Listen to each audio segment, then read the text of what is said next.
Good evening. A little different video for you guys tonight.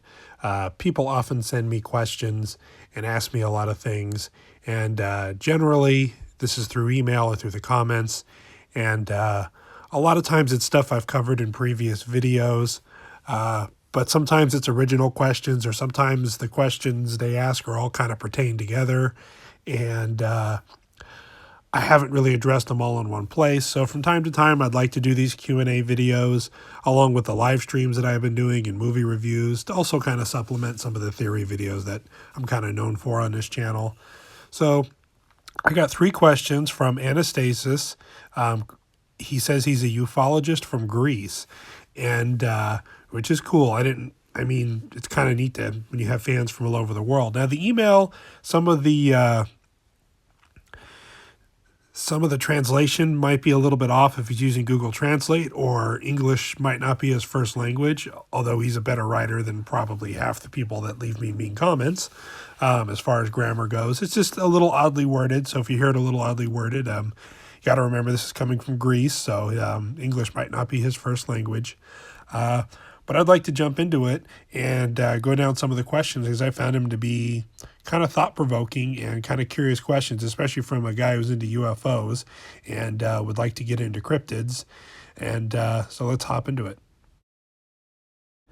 The first question is, what is the best protection against cryptids? I mentioned above, or do you think what to do in order to survive? He says the Poplick monster, Dogman in Michigan, different types of Sasquatches, and a lot more. I think that's a pretty broad category. I would say generally, if your jurisdiction allows it, carrying a firearm of some kind is always good. If you can open carry it in the woods, I think a lot of these creatures, especially Bigfoot, know what guns are.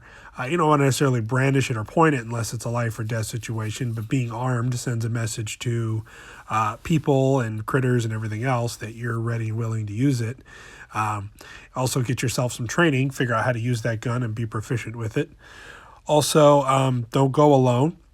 Definitely recommend hiking with a buddy, letting people know where you're going. I would say don't be out at night unless you're really daring. I would say daytime is generally the best time to go look. You might get more action at night, but there's other things in the woods, normal creatures that can be a problem at night, much less Bigfoot. And just the general of going out at night in the woods and being able to trip over things and getting hurt and everything else. But if you do go out at night, I'd definitely go out with a couple of people. Definitely have some good flashlights. Always bring a first aid kit with you, a knife, a gun, extra clothing, an escape plan. How far away from you are from your vehicle, if you had to run there or if you had to carry somebody out, from a regular medical emergency like you tripped and broke your leg, to wild animal contact, to coming across some humans that maybe don't want to be discovered, to actually coming across an aggressive unidentified creature. So also having a GPS locator. They often have these for avalanche and people who mountain hike. I know they're kind of expensive, but if something happens, you just put that beacon on and it sends out a beacon within a few feet telling them where you are, and people will come search for you. I think these are all good ideas. Have bear spray, tell people where you're going, just kind of common sense stuff. Like even if it's a day trip, bring some food, bring some extra water, even if you're only going to be off the road for 45 minutes. I think this stuff will go a long way. Just have your wits about you. Don't have your head buried in your phone. Obviously, camera equipment's always great too, because I think when cameras are rolling, things are less likely to happen to you. I don't know why, but it always just kind of seems to be the case. So that would be how I think I would take some precautions to stay safe in the woods. So the second question is kind of covered in the first question, but we'll go over it too. It says, would you suggest cryptid hunting? And if yes, what equipment would I need?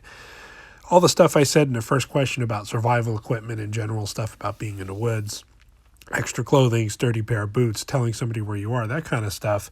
So when they say hunting, I don't know if he means hunting like I'm going to take my gun and go crawl around through the bushes and try to kill one, which I would highly advise against it unless you're military trained and have other military trained people. And I don't mean I qualified in basic training. I mean I'm active combatant. I have extra training, special force, ranger. I've been shot at, and I've killed lots of stuff. that kind of training, I think, is really important. And being able to communicate and land nav and crawl through the bushes and having real field craft experience, that kind of stuff if for hunting. But if you're talking about hunting in the sense of I want to go hunt these down and take pictures of them, then the setup I use is I like to bring a GoPro camera because they're waterproof and really rugged and they take HD photo. And this is just kind of a good all around, lightweight, easy to find parts. If it gets broken or stolen, they're only a couple $100. And I like to pair this with a friend who has a really good still camera with a zoom. And a lot of good still cameras obviously take video as well. So if something's going through the trees 100 yards away, I can film with the GoPro, and then he can take pictures or film a video with the camera and zoom in on it because the GoPros don't zoom. Sony Handycams and a lot of the other stuff out there, I mean, they're great, but you don't really find something as rugged as a GoPro. If you're poor and all you got is your phone, hey, take your phone, a regular iPhone or Samsung. They all have good cameras on them these days. Get yourself a selfie stick or something where you can kind of carry it around easier. Just know that your phone has certain limitations to it as well. But yeah, I just get yourself some good camera equipment. It's gotten so cheap these days. 10 years ago, a nice camera was thousands of bucks. Now you can get one very reasonably. A digital audio recorder, or if you want to leave it behind, go for a hike and come back. Trail cameras are cool as well. Maybe bring a ruler with you and a paper bag and some tweezers and gloves if you want to try to collect hair samples. Just that kind of stuff. Just the stuff you would generally want to investigate. Maybe a map of the area, or maybe save some photos on your phone of aerial views so you can get a good location. Also recon your location. Stuff I've talked about in other videos. Is there water around? Are there food sources? Are there farms? Are there roads? It's all kind of stuff. Just think of put yourself in the mind of a detective going out there to investigate a crime scene. And, just keep your wits about you. Don't get tunnel vision. Just kind of slow, be quiet, take in the sounds, notice everything, look at every footprint and tree break, and draw your own conclusions. The next question he says is, last, of what in your opinion is the most menacing cryptid you believe to be true?